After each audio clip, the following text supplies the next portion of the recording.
Vamos, nesse momento, abrir a palavra de Deus no Evangelho de Mateus,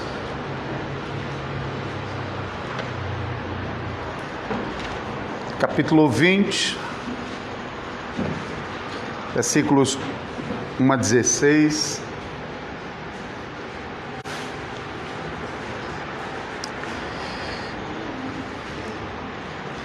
Porque o reino dos céus é semelhante a um dono de casa que saiu de madrugada para assalariar trabalhadores para a sua vinha.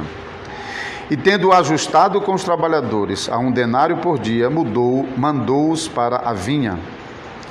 Saindo pela 3ª hora, viu na praça outros que estavam desocupados e disse-lhes: Ide vós também para a vinha, e os darei o que for justo. Eles foram. Tendo saído outra vez, perto da hora 6ª e da 9ª, procedeu da mesma forma, e saindo por volta da hora 1/10, encontrou outros que estavam desocupados e perguntou-lhe: Por que estivestes aqui desocupados o dia todo? Responderam-lhe: Porque ninguém nos contratou. Então lhes disse: Ide. Então lhe disse ele: Ide também vós para a vinha. Ao cair da tarde, disse o senhor da vinha ao seu administrador: Chama os trabalhadores e paga-lhes o salário, começando pelos últimos, indo até aos primeiros. Vindo-os da hora 1/10, recebeu cada um deles 1 denário. Ao chegarem os primeiros, pensaram que receberiam mais. Porém, também estes receberam 1 denário cada um. Mas, tendo recebido, murmuravam contra o dono da casa, dizendo: Esses últimos trabalharam apenas 1 hora. Contudo, os igualaste a nós, que suportamos a fadiga e o calor do dia. Mas o proprietário, respondendo, disse a um deles: Amigo, não te faço injustiça. Não combinaste comigo 1 denário? Toma o que é teu e vai-te. Quero, pois, dar a esse último tanto quanto a ti. Porventura não me é lícito fazer o que quero do que é meu? Ou são maus aos teus olhos, porque eu sou bom? Assim, os últimos serão primeiros e os primeiros serão últimos, porque muitos são chamados, mas poucos escolhidos. Vamos orar nesse momento. Senhor Deus, abençoa a Tua palavra, Senhor, sobre nós, para que ela funcione bem em nós, em cada um de nós, que ela opere em nosso coração o fortalecimento da nossa fé e nos leve a uma boa compreensão da Tua bondade e do modo justo como o Senhor age, e que o nosso coração, Senhor, nosso coração cheio de temor, possa Te louvar por isso. Nos livra das queixas, das reclamações, mas enche a nossa boca de louvor ao Teu nome, pelo que Tu és e pelo modo maravilhoso como Tu age sobre o Teu povo. Nós pedimos que o Senhor abençoe a cada um de nós que estamos debaixo dessa pregação, que ouviremos a partir de agora, e abençoe o Teu servo que vai administrá-la. E também, Senhor, visita as igrejas cristãs que nesse momento estão se reunindo debaixo da Tua palavra, para serem alimentados também com a Tua palavra, cada um dos Teus filhos e filhas, em todos os lugares, pelo mundo todo. Em nome de Jesus Cristo. Amém.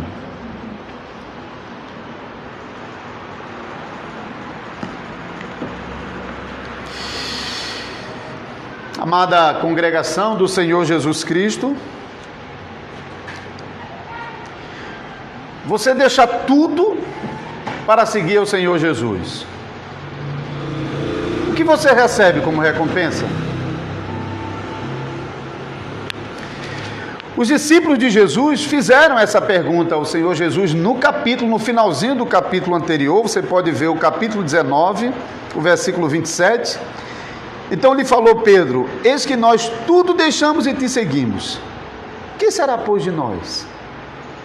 E Jesus segue nos versículos seguintes a este, respondendo à pergunta com uma promessa: aqueles que deixam tudo e seguem o Senhor Jesus Cristo,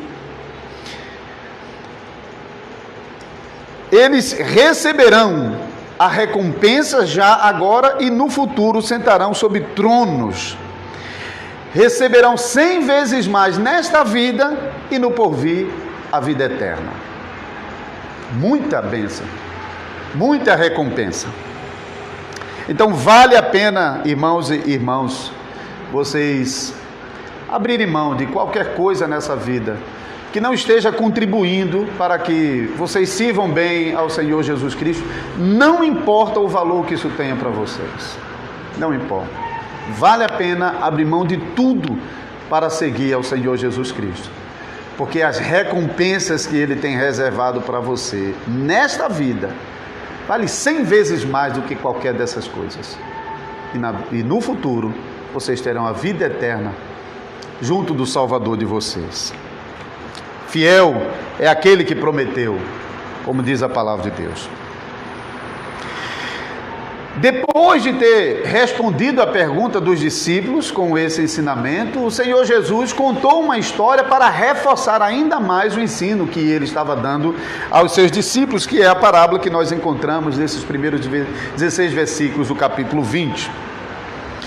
Essa parábola serviu para reforçar o ensino de Jesus de que a recompensa no reino de Deus não se baseia nos méritos humanos, não é com base nos esforços humanos, mas a recompensa no reino se baseia exclusivamente na graça de Deus, exclusivamente.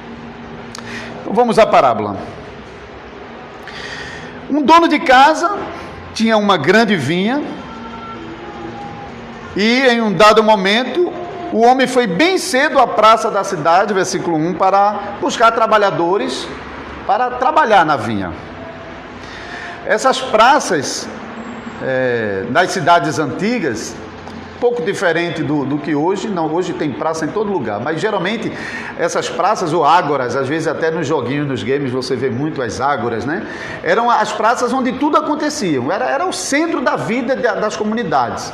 Nessas praças tinham mercados, nessa praça tinha os tribunais de julgamento, era nessas praças que os anciãos se reuniam para tomar decisões sobre a vida da comunidade.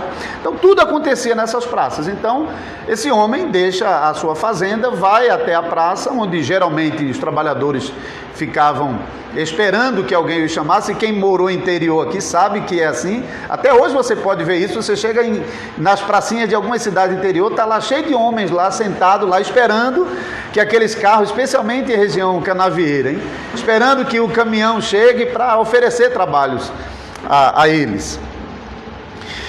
Então, o dono da praça foi lá, logo no comecinho da manhã, e contratou o primeiro grupo de trabalhadores, às 6 horas da manhã, por 1 denário.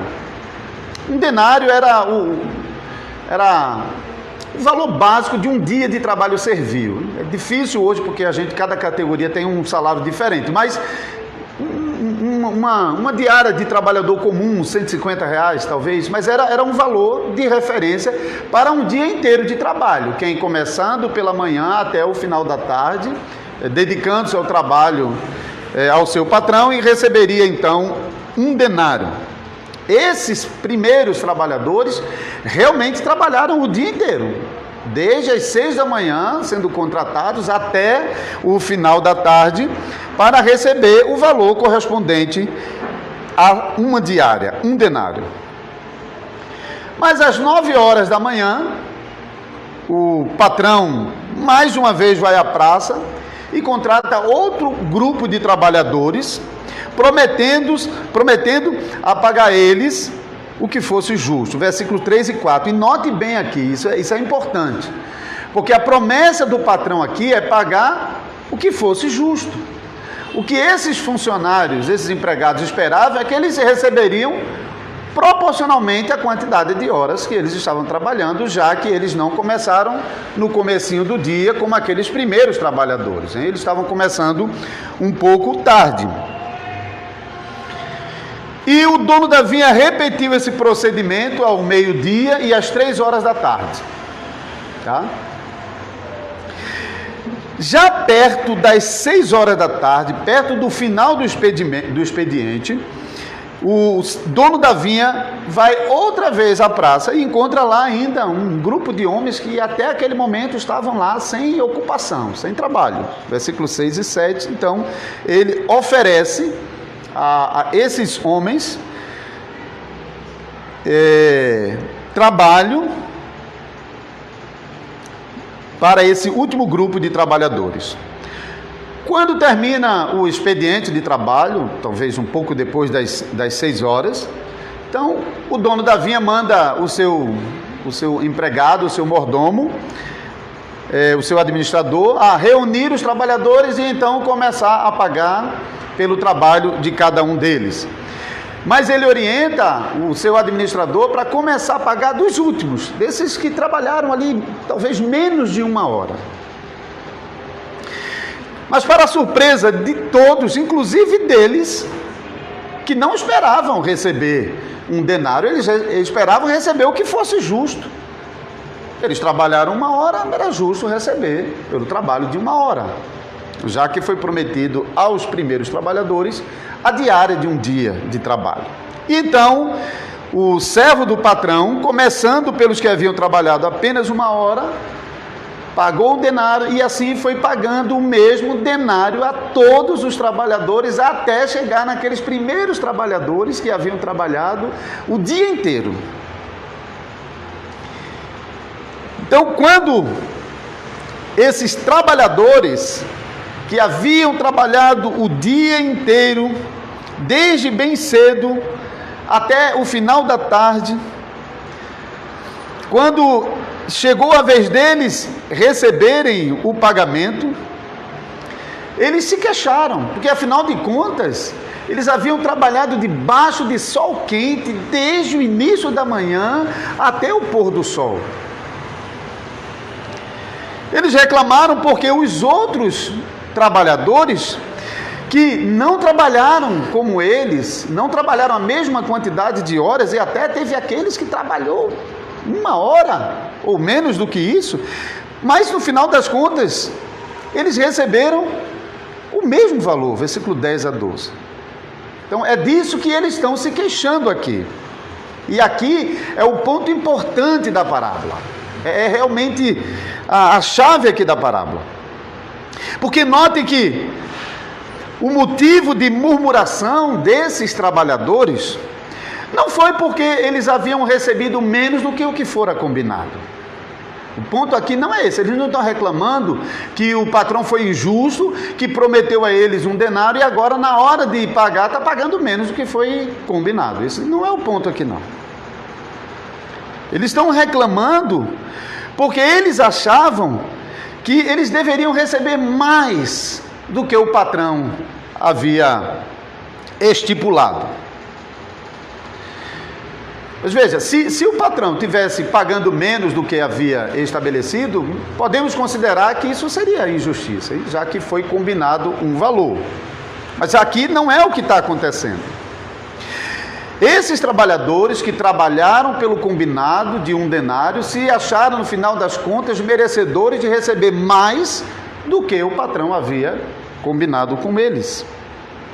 Eles não aceitaram que os outros trabalhadores que trabalharam menos recebessem a mesma coisa que eles e começaram a acusar, a tratar o patrão como se fosse injusto. Aqui é uma coisa importante porque no mundo em que nós vivemos, nós presenciamos esse tipo de relação de trabalho o tempo todo. Então, e devemos reconhecer que no dia a dia, nas relações de trabalhos comuns entre nós, até funciona isso. Realmente você trabalha e recebe proporcionalmente ao que você trabalha. Então, quem trabalha mais recebe mais, quem trabalha menos recebe menos. Quem trabalha deixa o patrão em débito, quem não trabalha ou quem trabalha menos fica em débito com o patrão. Isso é a relação que nós experimentamos nas relações de trabalho do nosso dia a dia. Suponha, por exemplo, que em algum momento, não uma relação de trabalho, mas tirando um outro exemplo aqui, em que nós percebemos como a gente se torna devedores às pessoas pelos favores que as pessoas nos fazem. Suponha que você, numa viagem, muito tarde da noite, e eu presenciei isso numa viagem vindo, vivi isso numa viagem vindo de Fortaleza, há muitos anos atrás, vindo de Fortaleza para Recife. No meio da madrugada, estoura o pneu, os dois pneus de uma única vez em um buraco. Você só tem um step, né? Mas estouraram os dois pneus. No meio do nada. Você não tem o que fazer, não, pela hora da noite e pelo trecho, você não tem nada. Não tem onde você recorrer. Porém, para sua felicidade, de repente, lá na guarita de uma chácara que está ali do outro lado, você ouve um rádio ligado e parece que tem alguém lá. E essa pessoa generosamente cede o próprio pneu do carro dele para atender você. Você tinha um step, o outro não. Essa pessoa generosamente cedeu o próprio pneu do seu carro para socorrer a gente naquele momento. Agora, graças a Deus, pneus já estabelecidos, estamos prontos para a viagem. O problema foi resolvido, o problema do pneu do carro, mas agora a gente tem uma dupla dívida com essa pessoa. Primeiro, o próprio pneu que ele está cedendo, mas também, assim, a gratidão moral, porque ele não tinha nenhuma obrigação de fazer isso. Ele realmente, acho que ele foi além do que normalmente se pensaria que alguém faria numa situação daquela. No dia a dia é mais ou menos assim que funciona. Alguém faz um favor, você fica devedor àquela pessoa pelo favor. Seja na equivalência do favor feito, mas até mesmo moralmente, pela ajuda que a pessoa lhe deu. Isso funciona, isso não está errado não. Tá? Eu não estou dizendo que isso está errado, não. Nas relações do dia a dia, isso funciona. É assim mesmo que a vida funciona. Mas o problema é que alguns cristãos querem pegar essa relação de compromissos que a gente tem no dia a dia e quer transportar para o reino de Deus. Para então, no reino de Deus, aplicar a relação de favor-dívida nas mesmas bases. E aí não funciona, no reino de Deus não funciona. Ao levar essa relação de dívida-recompensa que nós temos nas relações lá fora para o ambiente do reino, o erro é que eles passam a tratar Deus como se Deus estivesse em débito com as pessoas pelos trabalhos que as pessoas têm realizado dentro do reino de Deus. Esse é o problema. A base no reino de Deus é outra. A base da recompensa do reino de Deus não são os favores que nós fazemos a Deus, não são os trabalhos que nós realizamos, nem a sua quantidade de trabalho que você realiza no reino de Deus. Deus não deve nada a ninguém. Versículos 13 e 14. Mas o proprietário respondendo disse a um deles: amigo, não te faço injustiça. Não combinaste comigo um denário? Toma o que é teu e vai-te, pois quero dar a este último tanto quanto a ti. Porventura não me é lícito fazer o que quero do que é meu? Ou são maus aos teus olhos porque eu sou bom? No reino de Deus, irmãos, nunca é Deus que fica em débito com a gente. Sempre somos nós que estamos em dívida com Deus, não importa o que a gente faça. Deus nos criou e nos deu na criação, nos capacitou, nos dotou, nos deu tudo o que a gente precisava para viver a nossa vida diante de Deus e pagar a Deus aquilo que é devido diariamente. Portanto, era o homem que era devedor de Deus. O homem se tornou devedor de Deus por receber de Deus tudo o que ele passou a possuir. E quanto à nossa salvação, mais uma vez, foi Deus quem nos salvou, foi Deus que do começo ao fim fez tudo o que era necessário para a nossa salvação. Foi por meio do sangue de seu Filho Jesus Cristo que Deus comprou para si um povo dentre todas as nações do mundo. Mais uma vez, Deus não nos deve nada, somos nós que devemos a Ele. Nós devemos tanto a Deus, tanto, que a dívida que nós contraímos com Ele é simplesmente impagável. Não temos como pagar. Nós não pagamos por nossa própria criação, pelo fato de Deus ter nos trazido à existência. Não pagamos por aquilo que Deus nos dá nessa vida, porque o mais simples, o mais pobre, o mais humilde, tem mais do que merece. Mas nós não conseguimos pagar nem as coisas mais básicas que nós recebemos nessa vida. Não conseguimos pagar por nossa salvação. Não conseguimos pagar para ter um lugar garantido lá no céu. Não conseguimos pagar nada. Somos eternos devedores a Deus. Nunca conseguimos pagar nenhuma fração da dívida que a cada dia nós só fazemos acumular e aumentar, porque nem mesmo o devido de um dia nós conseguimos pagar.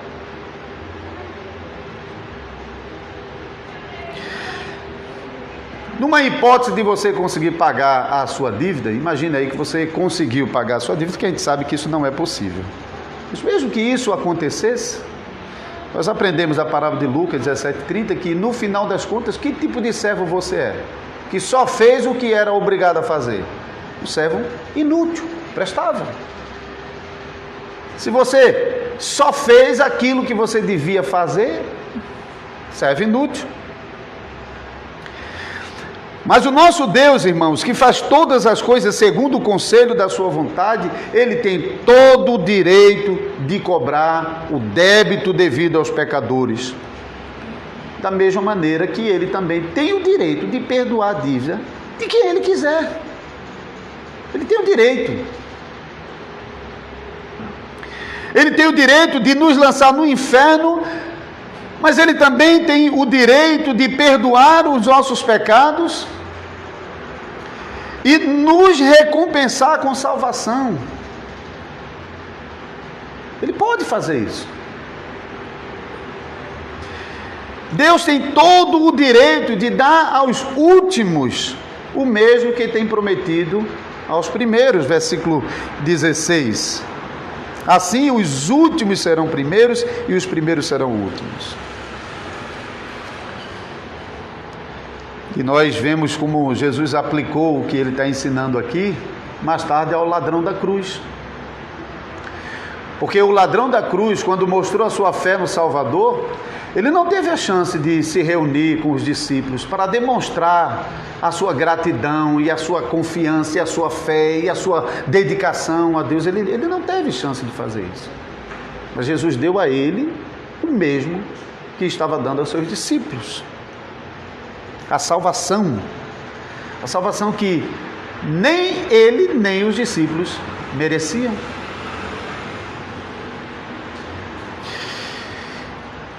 Então, irmãos, em conclusão, há recompensa para todos vocês que têm aberto mão de suas vidas para servir ao Senhor e se dedicar ao Senhor completamente no reino de Deus. Mas o que vocês precisam compreender é que a recompensa que vocês recebem por deixar tudo e servir a Cristo não pode ser medida pela relação de trabalho que nós encontramos nessa vida. Entre os homens, sim, pode fazer sentido que se alguém faz um favor ou presta um serviço ao outro, a pessoa se torna devedor dele. Mas Deus não se torna devedor de ninguém, porque simplesmente nós nunca conseguimos dar a Deus o que é devido. Deus nunca está devendo a nós. Não há nada que a gente possa fazer para deixar Deus em débito conosco. Nós podemos fazer algumas coisas que a gente mesmo pode julgar como boas, e talvez avaliando entre nós uns aos outros, algumas coisas que os irmãos fazem, a gente pode julgar isso como coisas boas e valiosas, mas a Escritura mesmo diz que a melhor das nossas obras, no final das contas, não passa de trapo de imundícia, não tem valor. Nossas obras não têm valor nenhum, não tem mérito nenhum, não se sustenta diante de Deus. Tudo o que as nossas obras merecem é a condenação, castigo, punição e inferno. Tudo o que a gente merece é isso. Por causa dos nossos pecados, Deus tem todo o direito de lançar a raça humana inteira no inferno, de cabeça para baixo. Deus tem todo o direito. É tudo que a raça humana pecadora merece. Mas apesar disso, estamos ouvindo sobre a recompensa que Deus prometeu a você, que deixa tudo para servi-lo. Por isso, irmãos e irmãs, há recompensa para os nossos trabalhos. Embora a base para essa recompensa não seja a dívida que Deus contrai conosco, mas a base da recompensa que Deus nos promete é a sua própria graça. A sua graça, a base da recompensa. Mas sabendo que Deus recompensa os nossos trabalhos no reino, Deus recompensa a nossa confiança de deixar tudo para segui-lo, Deus recompensa o nosso trabalho. Então, irmãos e irmãs, trabalhem com toda a sua força. Deem o máximo do seu trabalho para que o reino de Deus cresça e se espalhe. Busquem com todo o empenho que o nome do Senhor Jesus Cristo seja conhecido em todos os lugares, se espalhe em todos os lugares e se estabeleça sobre todas as pessoas. Mas façam isso com amor pelo Senhor, com gratidão pelo Senhor, não visando uma recompensa, como se Deus devesse alguma coisa a você. Lembre-se que vocês já receberam mais do que vocês mereciam. Vocês receberam a salvação graciosa em Jesus Cristo, o único que realmente merece recompensa. Porque só Jesus pagou a Deus completamente aquilo que era devido. Com toda a obediência, com toda a submissão, com todo o seu trabalho, fazendo da vontade de Deus a sua própria comida. Jesus merece recompensa, mas Ele não precisa. Então, graciosamente, Ele distribui essa recompensa com vocês, pecadores que não merecem. Isso é graça, irmãos. Isso é graça. Deus deixou de dar a cada um de vocês o que vocês realmente merecem, o que as obras de vocês realmente merecem, que é a condenação eterna. Deus deixou de dar a você o que você merece, para dar a você o que você não merece, a salvação graciosa em Jesus Cristo. Isso é graça, maravilhosa graça.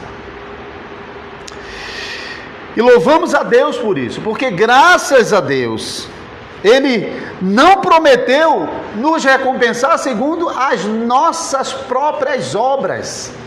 Porque se Ele recompensasse as nossas próprias obras, estaríamos perdidos. Mas Ele prometeu recompensar as nossas boas obras. Essas boas obras que Ele prometeu nos recompensar não são propriamente nossas. Porque se são boas, são frutos do Espírito Santo que, trabalhando em nosso coração, trabalhando em nossa vida, santifica as nossas obras para que elas sejam aceitas diante de Deus. Sem essa mediação do Espírito Santo, não há nada em nós que escape, nada. Não tem nada que possa subsistir diante de Deus. Absolutamente nada.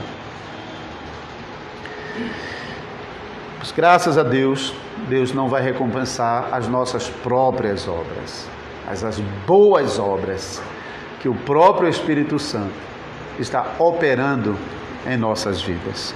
Por isso nós louvamos a Deus. Mas ai daqueles que não se arrependem de suas próprias obras para buscar a recompensa que está somente no Senhor Jesus Cristo. Ai desses, porque esses sim vão receber o que as suas obras merecem. Os ímpios receberão o justo castigo que suas obras pervertidas merecem. Mas ainda antes de concluir, depois de ter dito que os ímpios, eles receberão a recompensa que as suas obras merecem, vocês ainda devem ter cuidado com o sentimento de superioridade que eventualmente pode surgir no coração de vocês na relação com os irmãos. O orgulho do coração egoísta pode levar algum de vocês a achar que vocês merecem mais do que o outro. Vocês olham para o seu irmão, um irmão tão fraquinho, um irmão que a gente não tem visto fazer muitas coisas na igreja, e nós temos feito tantas coisas, temos nos envolvido com tanta coisa, temos trabalhado tanto no reino. Os nossos corações podem se exaltar a ponto de achar que nós merecemos mais do que os nossos irmãos merecem, mais recompensa.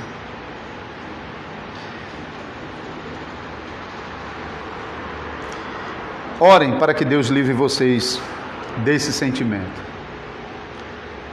porque no reino de Deus a recompensa é a mesma para todos vocês, o que trabalhou mais e o que trabalhou menos. Assim como aconteceu com aqueles trabalhadores da vinha, todos eles receberam a mesma recompensa, todos eles receberam um denário, tanto o que trabalhou 1 hora como o que trabalhou 12 horas. No reino de Deus, Deus pode colocar cada um de nós em diferentes posições, mas a recompensa comum a todos é a salvação. Por exemplo, o nosso pai Abraão, com certeza será colocado numa posição diferente da nossa. A própria Bíblia o retrata como nosso pai na fé. Ele não vai perder essa posição do reino. Mas a recompensa que Abraão alcançou é a mesma que nós alcançamos, a salvação por meio de Jesus Cristo. No reino de Deus, irmãos, o crente mais simples desfruta da mesma recompensa que o nosso pai na fé, Abraão. Pense por um minuto nos trabalhadores, aqueles primeiros trabalhadores que reclamaram, porque outros ganharam mais, ganharam a mesma coisa do que eles.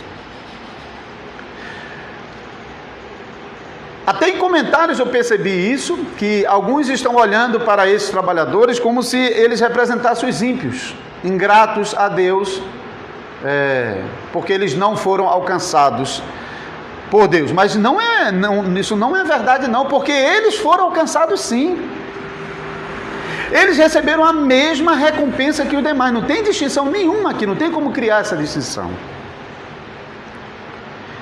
Versículo 10, ao chegarem os primeiros, pensaram que receberiam mais, porém, também esses receberam 1 denário cada um, receberam o mesmo salário.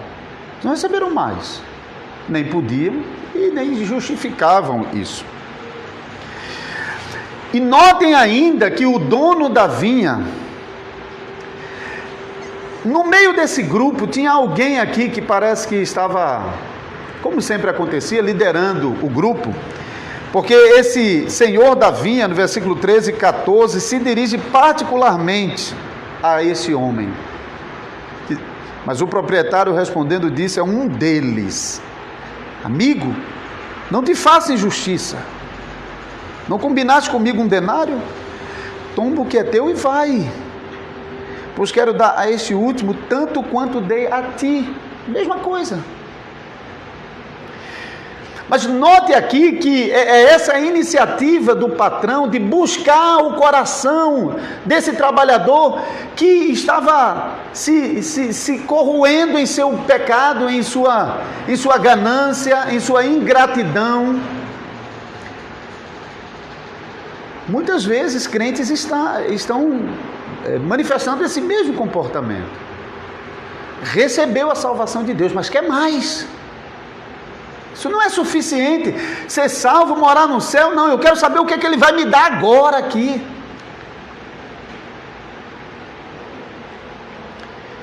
Mas Deus não está desprezando esse crente. Deus não está tratando ele como um ímpio, não, irmãos. Às vezes nós até fazemos isso, falhamos em, às vezes, tratar o nosso irmão por causa de seu comportamento errado. Ao invés de nós buscarmos ganhar o seu coração, muitas vezes nós estamos atrapalhando o desenvolvimento e o progresso dele. Mas o Senhor da parábola nos ensina que Ele mesmo está tentando ganhar o coração desse homem. Ele até o chamou de amigo. Amigo. Eu não sou mau. Eu sou bom. Eu estou lhe dando a recompensa que você não merece, mas que eu prometi dar. Então é com base na promessa de Deus, os méritos de Cristo, não com base no que a gente faz. Mais uma vez aprendemos que não é o que nós fazemos que torna Deus devedor para conosco, nem nos torna merecedor da salvação. Mas é com base exclusivamente na graça de Deus. Outra coisa também que nós percebemos aqui é que esse Senhor da parábola, ele não quer perder nenhum dos seus, mesmo sabendo que o coração desse grupo de servos está se corrompendo por causa de sua cobiça, mas ele não quer perder. Ele está trabalhando para ganhar. Nós precisamos aprender com o Senhor Jesus Cristo que a base da nossa recompensa é o próprio Salvador Jesus Cristo e não nós, mas nós precisamos ajudar uns aos outros e não desencaminhá-los, como esse homem está fazendo com o grupo que ele está representando. Mas tentar ganhá-los, ganhar o seu coração, fazê-los compreender a mensagem do Evangelho, fazer ele compreender a promessa do Evangelho e se humilhar diante de Deus e ser agradecido a Deus, porque Deus concedeu uma recompensa que ele não merecia e lhe protegeu da recompensa que realmente ele merecia. Deem glórias a Deus, irmãos, porque Deus prometeu que não vai jogar vocês no inferno por causa do pecado de vocês, mas Ele prometeu dar a vocês o que vocês não merecem, a salvação graciosa em Jesus Cristo. Amém.